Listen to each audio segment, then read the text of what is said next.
us, right? You're able to observe it. So once you realize who you are, what you gotta do?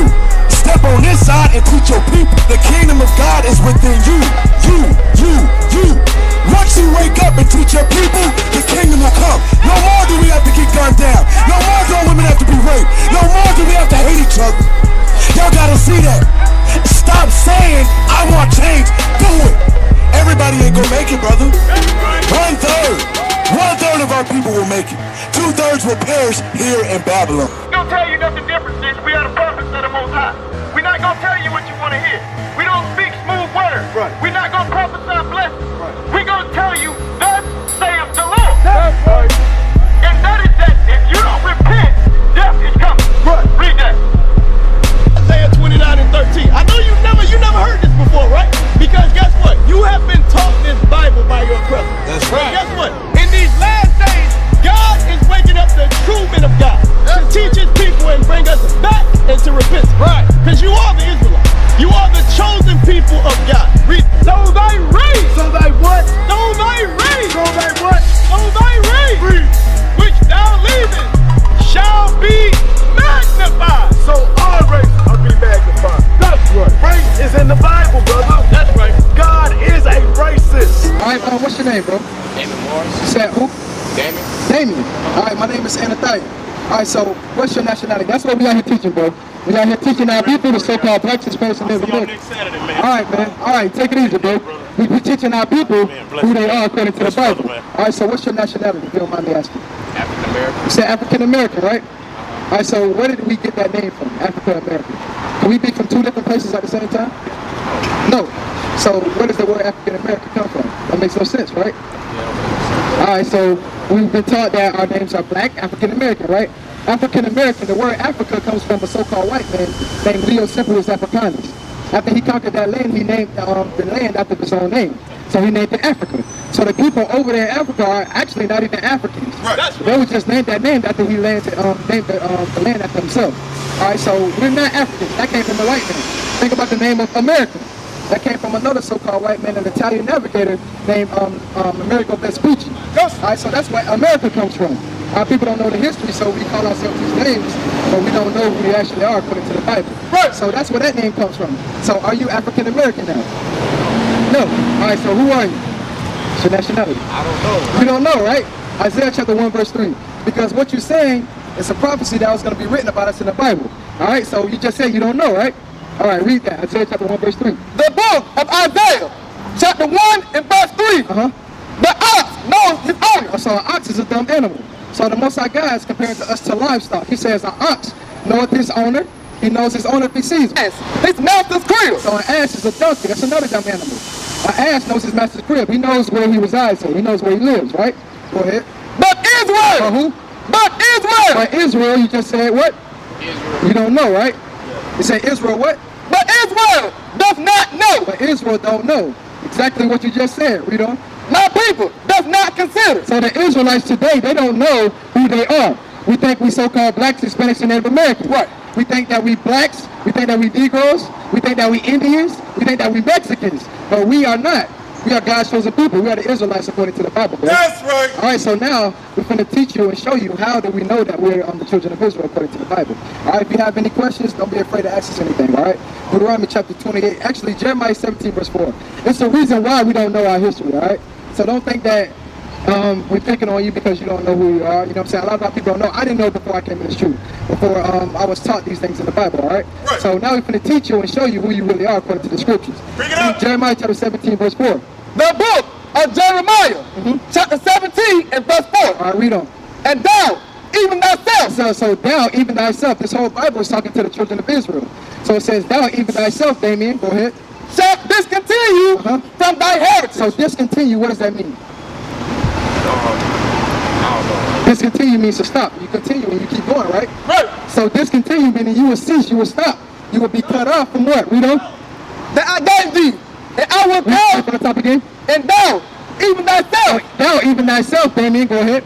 shall discontinue from thy heritage. You will be cut off from your heritage. You wouldn't know who you are. All right, go ahead. What? That I gave thee, So the Most High God gave us our heritage. Go ahead. And I will cause thee to serve thy enemies. And he will cause us to serve our enemies. Why? Because we broke God's laws. You're going to get that in Deuteronomy 28 and 15. So that's why you don't know who you are, because we was cut off from our heritage. All right, so that's why you thought you was African American. But according to the Bible, that's not true. But this is the reason why. Go ahead, read Deuteronomy 28 and 15. The book of Deuteronomy, chapter 28 and verse 15. Familiar with Moses, the children of Israel? He saved them out of the hand of the Egyptians, right? And after that, they came out of the land of Egypt. They was in the wilderness. And this is Moses speaking to the children of Israel, the so-called blacks, Hispanics, and Native Americans, so-called today. All right, go ahead. But it shall come to pass. So he's saying it shall come to pass. It's talking about a future prophecy. These things will happen to you in the future. Go ahead. If thou would not hearken unto the voice of the Lord thy God. It says if y'all don't hearken unto the voice of the Lord thy God. Hearken means to listen. We don't listen to the Bible. This is the voice of the Most High God. Go ahead. To observe. To observe. Go ahead. To do all his commandments. To do some of them. All his commandments. To do 10 of them. All his commandments. So to do all the Most High God's commandments that he gave us. If we didn't do that, go ahead. And his statutes. And his statutes. Which I commanded thee this day. That all these curses. All these what? All these curses shall come upon thee. So the Most High, Moses is telling us that if we didn't do what the Most High God told us to do, that all these curses will come upon us. So you think about a curse. Is a curse a good thing or a bad thing? A bad thing, right? So he said these curses will come upon us. It's a punishment for breaking God's laws, breaking his commandments, the same thing that we're doing today. All right, so that's why the Most High God put curses upon us. Read verse 46. So, but it's also a reason behind these curses. It was on us as a punishment and to know something. All right, go ahead. Deuteronomy chapter 28, verse 46. And they shall be upon thee for a sign. So these curses will be upon us for a sign. So a sign identifies something, right? You see Walmart sign, McDonald's sign, you know that's Walmart, McDonald's coming up, right? So these signs let us know that we are the children of Israel according to the Bible. All right, so that's what a sign is. The curses will be upon us for a sign to let us know in these last days that we are the children of Israel. Because we was cut off from our heritage, right? So this is a clue of letting us know who we are. All right, read on. And for a wonder. So and for a wonder as well, I thought. I wonder why we in these conditions that we in today. All right, go ahead. And upon thy seed forever. And upon us forever as a nation of people until Christ returns. All right, read verse 48. Verse 48. All right, so this is one of the curses to help us identify who we are in these last days. All right, go ahead. Therefore shalt thou serve thy enemies. All right, so the Most High God told us that we will serve our enemies. Why? Because he broke his commandments. Go ahead. Which the Lord shall send against thee. So the Most High God sent them against us. That's why we serve our enemies. Talking about during the time of slavery and today. Go ahead. And hunger. So in hunger. All right, that's how we have to serve our enemies. You think about if you want something to eat. During the time of slavery, who did we get something to eat from? We had to go to our slave masters to get it, right? All right, so same thing today. It said these curses will be upon us forever, right? So we should still be going through them today. So think about today. If you want something to eat, where you have to go to get it? To a restaurant, right? All right, so you think about Wendy's, think about Golden Corral, Walmart, wherever you want to get your food, your groceries, you have to get them from your enemies because we don't own those places, do we? We don't own none of those places. So he said we have to serve our enemies in hunger. That's one of the clues of letting us know that we're the children of Israel. All right, read on. And in thirst. And in thirst. So you think about something to drink. You want the Sani Aquafina? You want, if you don't pay your water bill, what happens? They cut it off, right? Why? Because you got to pay your enemies to have that water that you use to take a shower to get something to drink.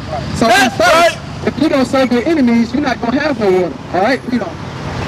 And in nakedness. And in nakedness. Same thing. It's talking about your clothing. If you look on the tag of your clothes, it might say made in China, made in Taiwan, Honduras. Our enemies make those things. Talking about the clothes, the clothing textiles, the material. We don't make those things, right? We go to our enemies for it. So you might be thinking about Puff Daddy Jay-Z, right? You know what I'm saying, about those brothers. Even they got to go to their enemies. They just put the names of their brands on those clothing. They have to go to their enemies to get the clothing as well. So in making this, we have to serve our enemies, all right? Go ahead. And in want of all things. So in the one of all things. So anything that you can think of, we have to serve our enemies for. You want transportation? You want the headphones you got? You want a place to stay? You want religion, education, a birth certificate, toilet tissue. Anything that you want, you got to serve the enemies for. All right? So this is a prophecy about us and how we know we're the children of Israel. So now on this next verse, I want you to look at that flyer. All right, read on. And thou shalt put a yoke of iron upon thy neck. Is that the one with the yokes of iron? All right, so on the other flyer, it shows us that during the time of slavery, we had yokes of iron on our neck. Every other nation didn't have that. Only the so-called blacks, Hispanics, and Native Americans. All right, so Right. read it again. And there he shall put a yoke of iron upon thy neck. It says he will put a yoke of iron. It's talking about the same enemy of the so-called white man, right? That same enemy put a yoke of iron upon our neck, right? Talking about the time of slavery. So he says he shall put a yoke of iron upon our neck. Until what? Until he have destroyed thee. All right, so it's until he hath destroyed us. Wow. So what is he talking about? Is it talking about physically? We're not here. Are we still here today, right? So that's what it's talking about when it says the yokes of iron. It says he put a yoke of iron on our neck until they destroyed us. So it's not talking about physically because we're still here, right? It's talking about mentally. Because when you first came up, you say you're African American. That proves that we are mentally destroyed. That's how they destroyed us. Because in 1863, we was let out of slavery, right? But after that, the so-called white man knew that we had to go to them for everything. So that's how we're destroyed. Right. We don't know who we are according to the Bible. We still have to depend on our enemies and the one of all things. All right, so read on. Verse 49. The Lord shall bring a nation against thee from far. All right, so read verse 68. So what was the means of transportation of us getting over here, bro? What? You said by bus? All right, so you think about the time of slavery. We was on the west coast of Africa. How did we get all the way on this side of the world? On ships, right? That's so now right. we're going to read it because this Bible is our history book. The book of so-called blacks, Hispanics, and Native Americans. This is our history. Now read that. Deuteronomy chapter 28, verse 68. And the Lord shall bring thee into Egypt again. All right, so it says the Most High God will bring us into Egypt again. So what is it talking about? First get Hosea chapter 12 verse 10 and then Exodus 20 and 2. Bring it out. Break it down and show you what it actually means. Because without understanding, you might not know what it's actually talking about. We only went into Egypt one time as a nation of people in slavery. So he says we will go a second time. So what is that actually talking about? All right, read that. The book of Hosea chapter 12 and verse 10. I have spoken by the prophets. So the Most High God says he's spoken by the prophets.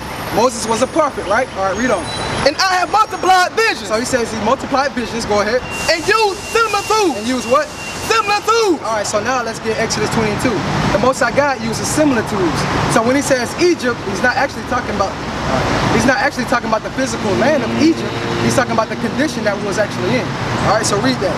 The book of Exodus, chapter 20 and verse 2. So it's going to give you the understanding of what Egypt actually means. All right, go ahead. I am the Lord thy God, which have brought thee out of the land of Egypt. So he brought us out of the land of Egypt. Go ahead. Out of the house of bondage. So out of the house of bondage. So that's what Egypt means. So bondage actually means captivity or slavery. That's another word for it, right? So that's what it's actually talking about. So now when we read, he will bring us into Egypt again, we have an understanding of what it's actually talking about. All right, read on. 28:60.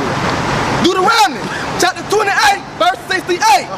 And the Lord shall bring thee into Egypt again. So the Most High God brought us into Egypt again, meaning slavery again. All right, second time, go ahead.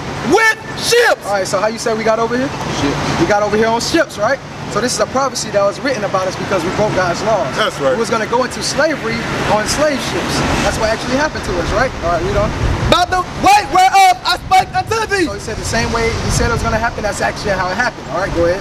Thou shalt see it no more again. We want to see our homeland again, Jerusalem. Go ahead. And there ye shall be sold unto your enemies. So it says there we will be sold into our enemies.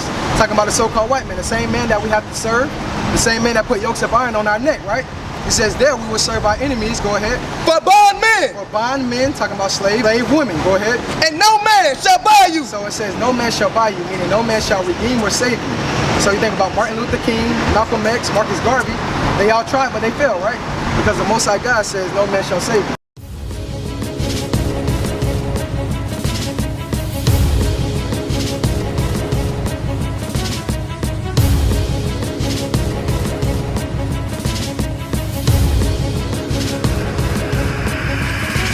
Shalom, Israel. I'm Elder Nathaniel, Israel United in Christ. YouTube likes to shut our channels down, as some of you have noticed, ever so often. Subscribing to join IUIC will assure you will always stay connected to our YouTube accounts. We want to do our best to make sure this truth gets out. Please click and join our subscriber YouTube channel called Join IUIC to stay linked to all of our videos. So again, please make sure you subscribe to this Join IUIC channel to get your latest updates from all our YouTube channels. Shalom.